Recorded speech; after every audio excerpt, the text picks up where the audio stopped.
زندگی کیسے گزارنی ہے۔ میرے نبی کی زندگی کا دوسرا رخ کہ بطور انسان زندگی کیسے گزارنی ہے، مرد عورت ہے، زندگی کیسے گزارنی ہے۔ پہلا رشتہ جو قائم ہوا دنیا میں وہ ہے خامد اور بیوی، حضرت آدم اور حوا کا نکاح ہوا۔ اللہ تعالیٰ نے عورت کو کمزور بنایا تو پہلے دن سے اس کو عزت اور احترام دیا تاکہ ساری زندگی اس کمزوری سے ناجائز فائدہ نہ اٹھایا جائے بلکہ اس کو عزت دی جائے۔ کہ آدم علیہ السلام کے لیے مٹی اکٹھی کی، پانی ڈالا، گوندھا اور ایک اسٹیچو بنایا اور ڈال دیا۔ جب وہ خشک ہوا اس میں روح ڈالی اور پھر وہ ننگے بدن تھے، پھر ان کو جنت کے کپڑے پہنائے اور جنت میں ڈال دیا۔ اس کائنات کا حسن بھی عورت سے ہے اور جنت کا حسن بھی عورت سے ہے۔ حضرت آدم علیہ السلام جنت میں، لیکن بابے جی دا دل ہی نہیں لگتا، کلے کلے ہی ٹرے پھر دیں۔ اب اللہ نے عورت کو بنانے کا ارادہ کیا تو اللہ ایک ڈھیر مٹی کا اکٹھا کر کے عورت کے لیے بھی بنا دیتا اور اس کا اسٹیچو بنا دیتا اور اس کو خشک ہونے دیتا، پھر اس میں روح ڈالتا، پھر اس کو کپڑے پہناتا۔ آپ حیران ہوں گے، سبحان اللہ، اللہ نے ایسا نہیں کیا۔ آدم علیہ السلام سوئے، آنکھ کھلی تو دیکھا ایک خوبصورت حسین عورت۔ یہ بات اکثر لوگوں کو معلوم ہوگی کہ یوسف علیہ السلام دنیا کے حسین ترین انسان تھے، اور یہ بات شاید کسی کو معلوم نہیں ہوگی کہ دنیا کی سب سے حسین خوبصورت عورت حضرت حوا ہے۔ حوا جن پر بڑھاپا آیا ہی نہیں، 1000 سال کے قریب زندگی گزاری، بڑھاپا نہیں آیا۔ حضرت آدم اور حوا قریب قریب عمر تھی۔ حضرت آدم کی عمر تو کتابوں میں مل جاتی ہے 1000 برس، لیکن حضرت حوا کی عمر کتنی تھی یہ کہیں پڑھنے کو ملا نہیں، اس لیے میں اندازہ کرتا ہوں کہ قریب قریب ہوگی۔ بڑھاپا نہیں آیا، بیماری نہیں آئی۔ اور حضرت حوا کو مینسز بھی نہیں آتے تھے۔ یہ عجیب بات آپ کو بتاؤں، اللہ نے اتنا جنت کا ان کے اندر نمونہ رکھا۔ تو جب حضرت آدم کی آنکھ کھلی تو دیکھا ایک حسن کا پیکر، انہوں نے تو جنت ہی بھول گئی۔ کہنے لگے یا اللہ ہن دل ٹھریا جا کے، یا اللہ کون ہے؟ کہ تیری بیگم۔ کہ واہ جی واہ، موجاں ہی موجاں۔ تو اللہ تعالیٰ نے نکاح پڑھایا۔ سبحان اللہ، اپنے نبی کی شان دوبارہ سنو۔ تو اللہ نے کہا آدم اپنی بیگم کا مہر ادا کرو۔ تو وہ پوچھنے لگے کیا مہر ہے؟ دیکھو ایک بات سنو، مہر کسی کی بیٹی کی قیمت نہیں ہوتی۔ $1 ہو یا $1 ٹریلین ہو، بیٹی کی کوئی قیمت نہیں ہوتی۔ یہ ایک نشان ہے کہ اس بچی پر اب یہ جو خامد ہے وہ موت تک خرچہ اس کے ذمہ ہے، بیوی کے ذمہ خرچہ نہیں ہے۔ خامد کما کے لائے گا اور اپنی بیگم کو کھلائے گا، اور بیوی گھر کی ذمہ داری نبھائے گی۔ تو خیر وہ الگ بات چلی جائے گی۔ اللہ تعالیٰ نے کہا کہ مہر ادا کرو۔ کہا جی کیا مہر ہے؟ تو میرے اللہ نے کہا تیری نسل میں میرا آخری نبی آئے گا، اس پہ ایک دفعہ درود پڑھ دے، یہ مہر ہے۔ اچھا، شروع دن سے ہے کہ میں نے قبول کیا۔ قبول کیا کا مطلب ہے کہ میں اس لڑکی کو قبول کر رہا ہوں، اس کی کمیوں کے ساتھ بھی خوبیوں کے ساتھ بھی۔ اور جب لڑکی کہتی ہے سائن کرنا قبول کیا ہے، یا زبان سے کہے قبول کیا ہے، تو یہ اس بات کی گارنٹی ہے کہ میں نے اپنے اس لڑکے کو خامد ہونے کے طور پہ قبول کیا، اس کی کمیوں کے ساتھ بھی، اس کی خوبیوں کے ساتھ بھی۔ اور جو ہی شادی ہو کر ڈولی سسرال کے گھر جاتی ہے تو ٹیسٹ شروع ہو جاتا ہے، کی کر دیے، باندھی کے میں، اٹھیں دی کے میں، بول دی کے میں۔ اور اس میں بہت زیادہ نیگیٹو کردار ہے سسرال کا. کئی لڑکیوں کا چونکہ ہم نے اپنے نبی کی زندگی نہیں قبول کیا. یہ واجب ہے کہنا قبول کیا کہ جس میں پیغام ہے کہ اب میں اس کی میں کوئی کمی ہے وہ بھی قبول کروں گی, کوئی خوبی ہے تو سر ماتھے پر.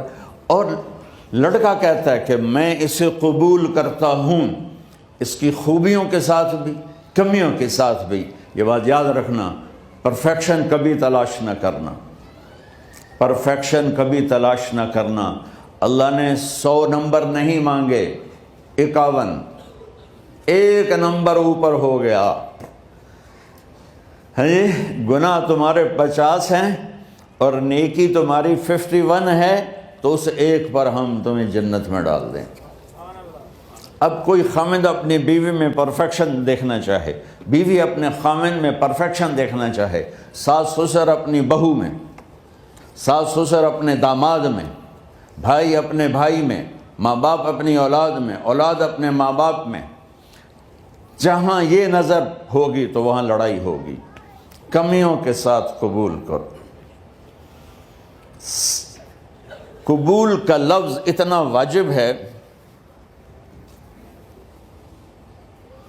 تو ڈر تو پھر بہ گئی نا.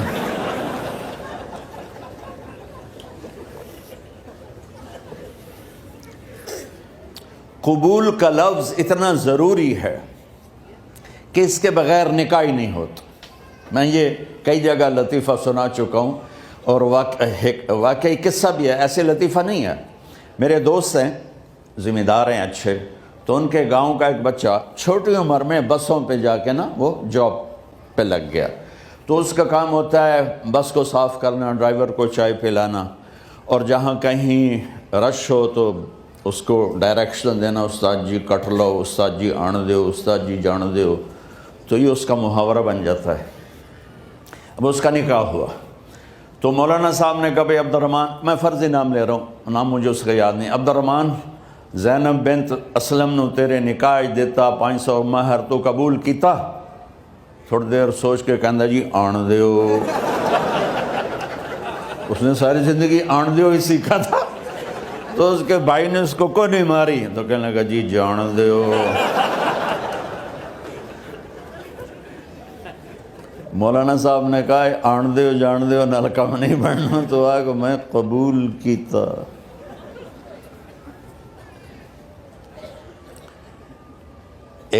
یہ بھی صحیح واقعہ سنا رہا ہوں. ایک نوجوان نے بیوی کو 3 طلاق دے دی کٹھی. اب ہو گیا پریشان, مولانا صاحب کے پاس گیا, کوئی میرے جیسا ہوگا. مولانا صاحب 3 طلاق دے بیٹھا, کوئی مسئلہ کا حرام. کہا جی کوئی رستہ حرام, کوئی گنجائش حرام. اس نے جیب سے موٹا سا لفافہ نکالا اور مولانا کے جا نماز کے نیچے ڈال دیا. کہ مولانا صاحب کوئی گنجائش, کہ ہن تو سوچنا ہی پوے. کی آکھیا ہی تو اپنی بیگم نو؟ اس آکھیا جی میں آکھیا ہی 3 طلاق. اس آکھیا مبارک ہوئے طلاق نہیں ہوئی. میں آکھیا جی او کی میں؟ آکھیا او جڑا یہ طلاق ہے عربی دا لفظ, اس سے چاکھنا پمدا ہے طلاق.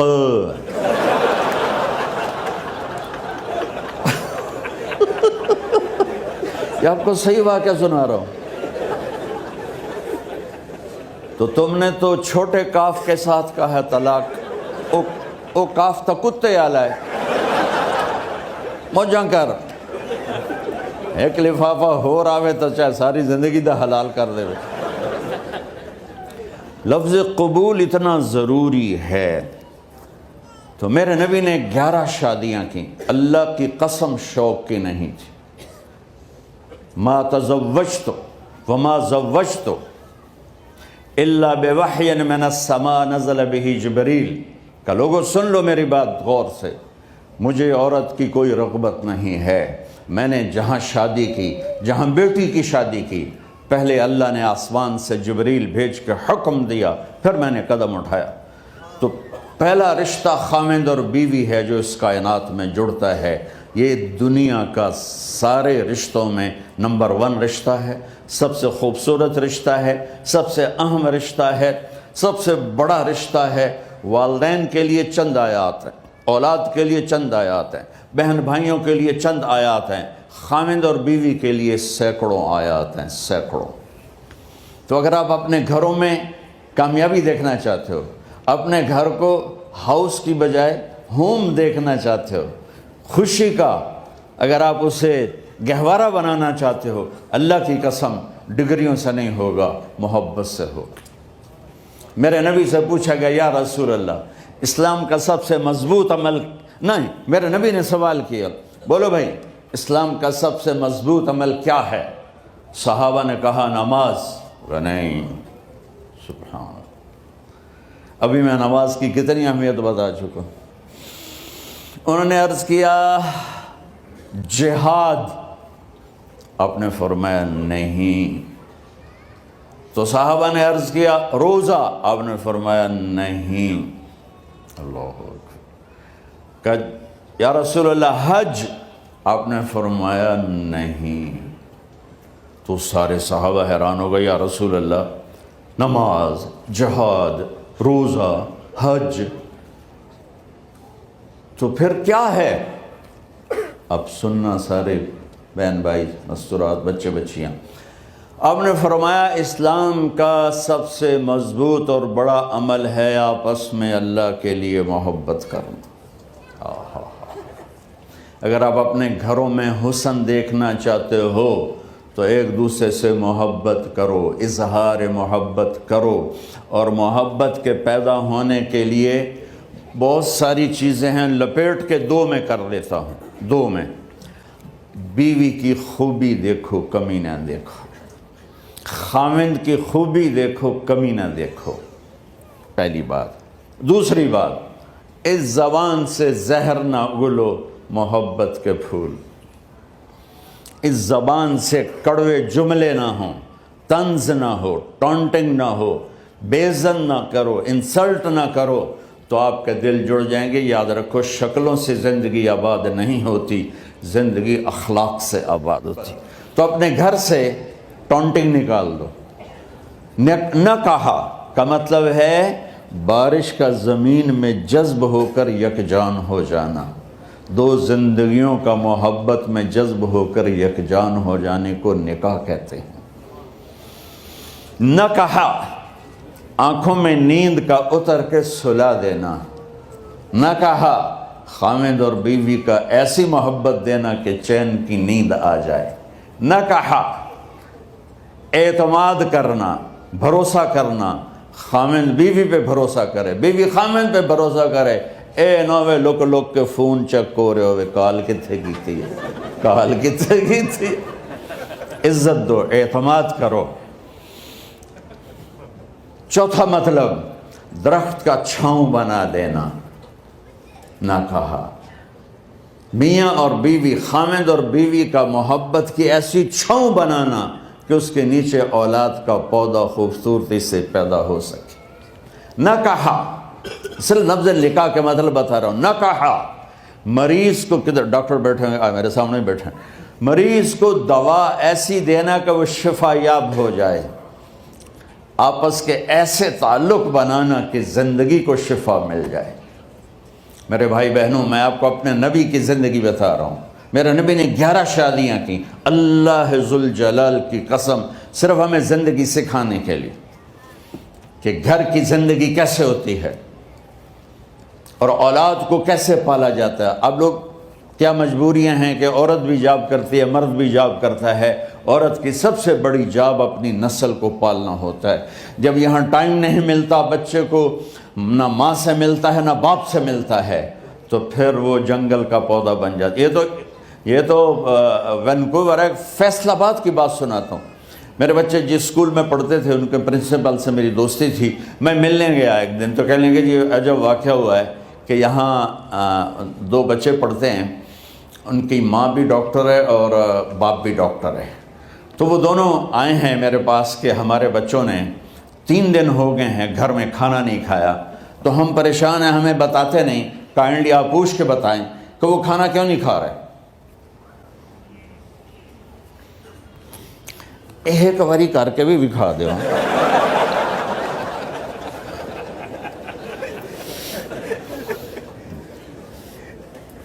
ہمارا دین اتنا خشک نہیں، ہمارے مولوی صاحبان نے زیادہ خشک بنا دیا. تو انہوں نے دونوں بچوں کو بلایا. سننا سارے فیملیز بیٹھے ہو جہاں میں فیملی کی زندگی کو فوکس کر کے نبی سے جوڑ کے بتا رہا ہوں، طارق جمیل کے تجربے نہیں بتا رہا. دونوں بچوں کو بلایا. بیٹا آپ کھانا کیوں نہیں کھا رہے؟ کہا جی ہم اپنے ممی اور بابا کے سامنے نہیں بتائیں گے. تو انہوں نے دونوں کو باہر بٹھا دیا. پھر پوچھا اب بتاؤ کیا مسئلہ ہے؟ ان کا سر ہم صبح جب ناشتہ کرتے ہیں تو ہمارے ممی ڈیڈی سو رہے ہوتے ہیں، ہماری ان سے ملاقات نہیں ہوتی. جب ہم اسکول سے واپس آتے ہیں تو ممی ڈیڈی اپنے میڈیکل کالج میں ہوتے ہیں، ہاسپٹل میں ہوتے ہیں، تو ہمیں ان کو دیکھنے کا موقع نہیں ملتا. شام کو جب ہم کھانا کھاتے ہیں تو یہ دونوں اپنے پرائیویٹ کلینک میں ہوتے ہیں تو ہم ان کو دیکھ نہیں پاتے. پورا ہفتہ گزر جاتا ہے، ہمیں ماں باپ کی شکل نظر نہیں آتی. تو ہم نے سٹرائک کی ہے کہ ایسے ماں باپ کی روٹی کیا کھانی جو اپنی شکل بھی نہ دکھا سکیں. تو اس لیے ہم نے کہا ہم نے بائیکاٹ کیا ہے، گھر میں نہیں کھانا ہے.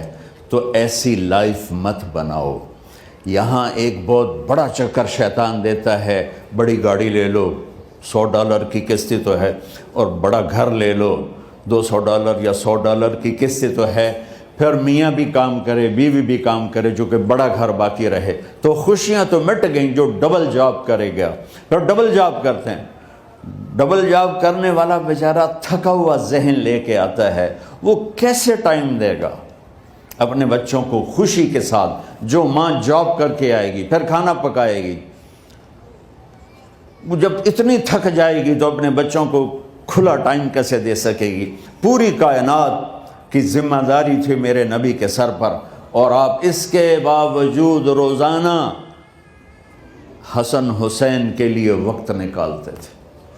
اور انہوں کو آ کر کوئی لیکچر نہیں. دیکھو ماں باپ سے ایک بات کرتا ہوں، لیکچر تھوڑا دو، محبت زیادہ کرو. یہ نہ کرو، یہ کیوں کیا، یہ کرو، یہ کرو، یہ چھوڑ کر صرف سینے سے لگاؤ، صرف محبت دو. کمیوں سمیت بچوں کو قبول کرو، ان کی زندگی تبدیل ہو جائے گی. اتنے بڑے نبی، اتنی بڑی ذمہ داری، اور اتنا درد سینے میں کہ آپ کے سینے سے ایسے ابلنے کی آواز آتی تھی جیسے ہانڈی ابلتی ہے. اس کے باوجود آپ روزانہ کہتے این اللقا، میرے شرارتی بچے کدھر ہیں؟ تو وہ بھاگے بھاگے آتے. دیکھو میں فزیکل کر کے بتاؤں گا تاکہ آپ کو پتہ چلے زندگی کیسے گزاری. کہ میرے شرارتی بچے کدھر ہیں؟ 7 بر اعظم کی ذمہ داری ہے. وہ تھوڑی چھوٹیاں جابن تو تسی کہتے ہو بزی بڑے ہیں. میرے نبی پہ 7 بر اعظم کے انسانوں کی ذمہ داری ہے، اور آخری آنے والے انسان تک کی ذمہ داری ہے. اس سے بڑی جاب کس کی ہوگی کائنات میں؟ اور پھر آپ روزانہ آتے ہیں این اللقا، میرے شرارتی بچے کدھر ہیں؟ تو حسن حسین بھاگے بھاگے آتے.